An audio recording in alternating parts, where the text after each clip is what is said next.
Imagine getting a 2 a.m. message from your boss. Not a reminder, but an order. Fix a major system failure by sunrise, or don't bother coming back. Then picture walking into a 6 a.m. meeting, where a single misstep could cost you your career. Welcome to life inside Elon Musk's empire. Elon Musk's work ethic and communication style. Or in other words, don't blink or you'll miss your chance to speak. If you've ever fantasized about working with Elon Musk, here's your reality check. You better bring espresso, nerves of steel, and a stopwatch. Former employees from Tesla, SpaceX, and more recently Twitter have described Musk's communication style as something between a caffeine-fueled TED Talk and a time trial. He has never said this, but I've watched it. You have 30 seconds to make your point. So if you're in a meeting with Elon and you start rambling, game over. Musk reportedly has zero tolerance for long-winded explanations. He's famously impatient with what he calls MBA speak, vague business jargon that sounds impressive but says nothing. If you can't get to the point fast, he'll just move on. Or worse, interrupt you and finish your sentence. It's not just the brevity, it's the timing too. There's definitely 2 a.m. texts and 6 a.m. conference calls. Musk doesn't really believe in a 9-to-5 schedule. He operates on a whenever inspiration or panic strikes basis. In fact, here's what one former staffer had to say. When I used to go into meetings with him, I used to always stop by our barista and I would get a couple espressos and chug that down and then go into the meeting. This chaotic energy isn't limited to boardrooms. If Musk thinks something is urgent, expect to be looped in immediately. One Twitter employee who worked through the platform's rocky Musk-era transformation said that messages could land at any hour, and you'd better answer fast or risk being left out of the decision-making loop. Or worse, let go. Inherited a huge workforce, and he has to convince them to be on Team Elon. And we're seeing him try to go through those ranks of people to find the talent that he's going to need to pivot the company to a private Twitter. And it's messy. And let's not forget the sleep thing. Musk doesn't just work late. He lives in his offices, literally. During intense periods at Tesla and later at Twitter HQ in San Francisco, he's been known to sleep on couches, under desks, or on the floor, whatever's available. Not because he had to, because he wanted to. Showed up at work early one day, and it was just me and him and one security guy, the entire 5.5 million square feet.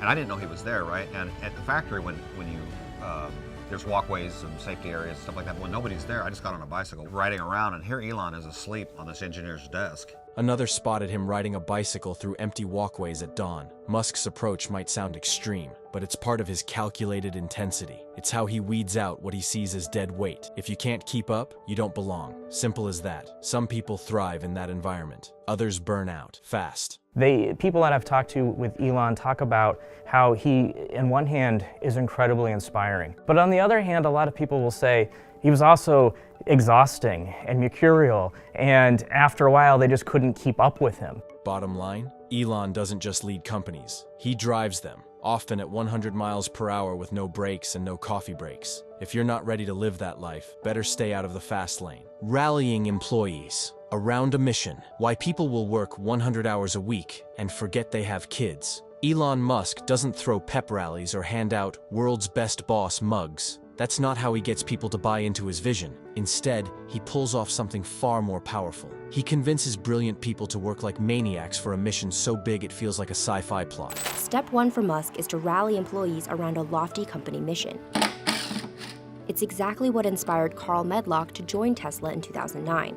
We were all so excited about the brand. I mean, we're all working 80, 100 hours a week. We kind of lost track of our families, our passions, our hobbies, and all that stuff, but we loved what we were doing. I never once had Elon or saw Elon do a rah-rah meeting like that. Want to reinvent the entire auto industry with electric cars? Cool. Build rockets and colonize Mars? Even cooler. Musk has a knack for attracting talent by pitching world-changing goals and making them feel possible. I never once had Elon or saw Elon do a rah-rah meeting like that. Musk doesn't go around shaking pom-poms or giving motivational speeches. His version of inspiration is setting the bar at world domination and expecting everyone to climb up and grab it. If you don't self-motivate, you're probably in the wrong place. Garrett Reisman, a former NASA astronaut, joined SpaceX in 2011 and stayed for 7 intense years. His motivation? Musk's wild but strangely logical ambition to make humans a multi-planetary species. The whip, making human life multiplanetary, getting to Mars, having a colony on Mars, is something that motivates pretty much everybody there at SpaceX.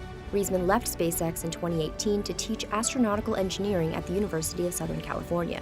He said that after 7 years at SpaceX, he wanted to work somewhere less intense. So even though some quit, some pushed themselves not because they were forced, but because they genuinely believed in what they were doing. That's Musk's management judo. He doesn't need to bark orders if you already believe you're part of history. But here's where things got complicated. Twitter. When Musk bought the Bird app in late 2022, he tried to apply the same formula. Except this time, the mission wasn't space travel or electrification. It was... They are talking about protecting free speech, which of course is important, but it is not as dramatic as trying to go to Mars. One ex-Twitter engineer put it bluntly, "We're not saving the world here." And unlike Tesla or SpaceX, where employees knew their grueling hours were building hardware or launching rockets, Twitter's value prop was way murkier under Musk. What were people staying late to work on? Firing half the staff? Rolling out blue checks for $8? Tim Higgins, a tech reporter who literally wrote the book on Tesla, summed it up. Musk's biggest challenge at Twitter was giving people a reason to care. Without a strong why, even Musk's hardcore tactics hit a wall. Turns out, a good mission is the fuel. Without it, the tank runs dry fast, even if the CEO's still sleeping on the floor. The hardcore culture and its consequences. How long can you keep burning that candle?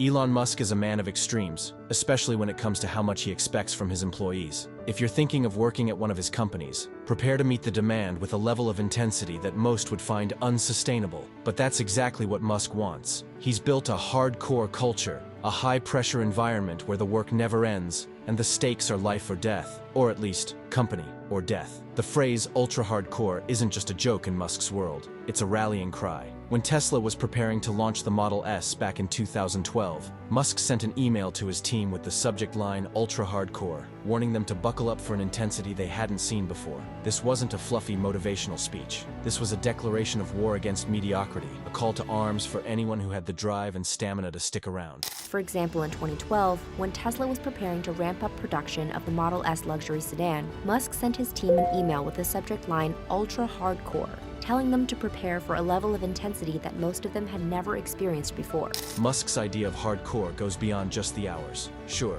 long hours are a given. 100-hour work weeks are practically a badge of honor in this world, but it's about living the company's mission every waking second. Couch over there. Last time I was here, I actually stepped literally on the floor because the couch was too narrow. This level of intensity takes its toll, and while some thrive on chaos, others don't last long. When Musk took over Twitter, he didn't just shake things up with his hardcore mentality. He obliterated the old way of doing things. Within a week, he laid off half the workforce, sending shockwaves through the company. Thousands of employees jumped ship rather than sign up for Musk's vision of Twitter 2.0, and others were left wondering if they could keep up with his relentless pace. Some say Musk was trying to cull the herd, trimming the fat to focus on the most elite talent. But, as history shows, such an approach can lead to burnout at a scale that's hard to ignore. About a week after he took over Twitter, Musk laid off roughly 50% of the staff, according to a document seen by the Journal.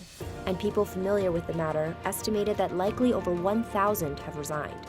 Former employees have said that this cutthroat approach instills in them this feeling that anyone working for Musk is the best of the best. Musk's decision to target only the best isn't new. Back when he was running Tesla, he referred to his employees as special forces. The idea is to create a lean, mean, hyper-efficient team of top-tier talent who can tackle the toughest problems with speed and precision. No time waste on bureaucracy or endless meetings. Back in the day at Tesla, Elon would often say that people who work for him are special forces. He wants to hire a key engineer who in his mind has way more value than, say, 100 engineers, and to deploy those top talent on the hardest problems and be able to move faster and not have the same kind of level of bureaucracy. If you're not an A player, don't bother showing up. But while this philosophy works for a while, it's also a gamble. Even the most elite teams can falter when the workload becomes too much, and the mental and physical exhaustion catches up. And then, there's the financial angle. Musk knows how to leverage money to push his teams forward. When he took over Tesla, the company was on the brink of collapse. Musk personally invested millions to keep the company afloat during the darkest days, living off his personal credit cards just to make sure that his dream of an electric car company didn't die before it had a chance to thrive. $55 million. In 2008, when Tesla was at its darkest moment and he put in his personal last millions of dollars to fund it, he was even, couch surfing in Menlo Park and paying my business expenses with personal credit card debt, right? His approach is to do anything required to keep his businesses competitive. And he lived that every single day when I worked for him. Fast forward to Twitter, and Musk's financial involvement was just as intense. He invested another $55 million of his own money into the company to keep it afloat amid financial turmoil. It's this all-in attitude that gets people to rally behind him, but it also underscores the massive pressure everyone else is under. So, while Musk's vision might be out of this world, the question remains, how long can you keep burning that candle before it's reduced to a puddle of wax and frustration? Talent strategy, hierarchy, and the future. His hiring strategy isn't about checking boxes or filling positions. It's about finding those rare individuals who can handle the immense pressure, the constant change, and the high stakes of working at companies like Tesla, SpaceX, and even Twitter. This mentality means Musk looks for employees who are not just capable, but exceptional. People who can innovate on the fly, work long hours, and handle extreme ambiguity. If you're talking to Elon or you want to have a conversation with Elon and you get that opportunity to talk to Elon, you need to be concise, quick. If you're in it for the easy ride, this probably isn't the place for you. But Musk's approach to talent goes beyond just recruiting the best. He believes in a flat hierarchy where communication is direct and decision-making is swift. If Elon was interested in something you were doing, he would come and talk directly to you. He's not going to go through a bunch of different layers of management and have the information filter up. There's no time for bureaucracy or layers of management that slow things down. If you need something, you go to the source. In a meeting, Musk will often bypass mid-level managers and speak directly to engineers or product leads to get things moving. It's not about titles or ranks. It's about getting things done. That means if you're at the top of the company, you're also expected to be deeply involved in the day-to-day operations. This flat hierarchy also extends to how Musk structures his teams. Instead of following traditional corporate ladders, his companies focus on creating small, highly skilled teams that can operate with maximum efficiency. And of course, these teams are constantly under pressure. It's a very demanding environment. But by and large, it's not because of him cracking the whip. You know, making human life multiplanetary, getting to Mars, having a colony on Mars, is something that motivates pretty much everybody there at SpaceX. Musk himself is often directly involved in the decision-making process, which can lead to faster innovation, but also breeds an intense, high-stakes work environment. If you're part of one of Musk's teams, you're expected to rise to the challenge, without a whole lot of hand-holding. There is also a history of employees at Tesla and SpaceX alleging misconduct at the companies. Musk is also known to quickly make his companies leaner. When he became CEO of Tesla, he cut about 20% of the workforce. About a week after he took over Twitter, Musk laid off roughly 50% of the staff, according to a document seen by the Journal. And people familiar with the matter estimated that likely over 1,000 have resigned.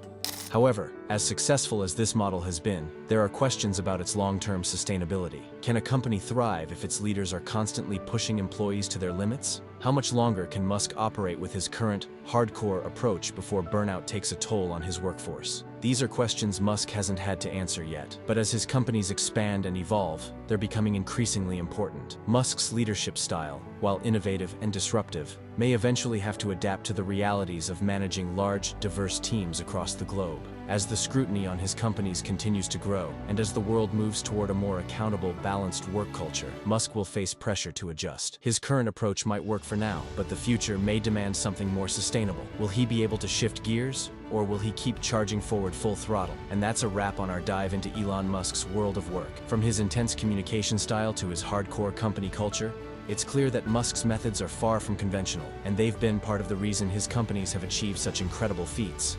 But at what cost? That's a question we'll likely keep hearing as his empire continues to grow. What do you think about Musk's approach? Does the special forces mentality sound like a dream or a nightmare to you? Drop your comments below and let's discuss. Until next time, take care and stay driven.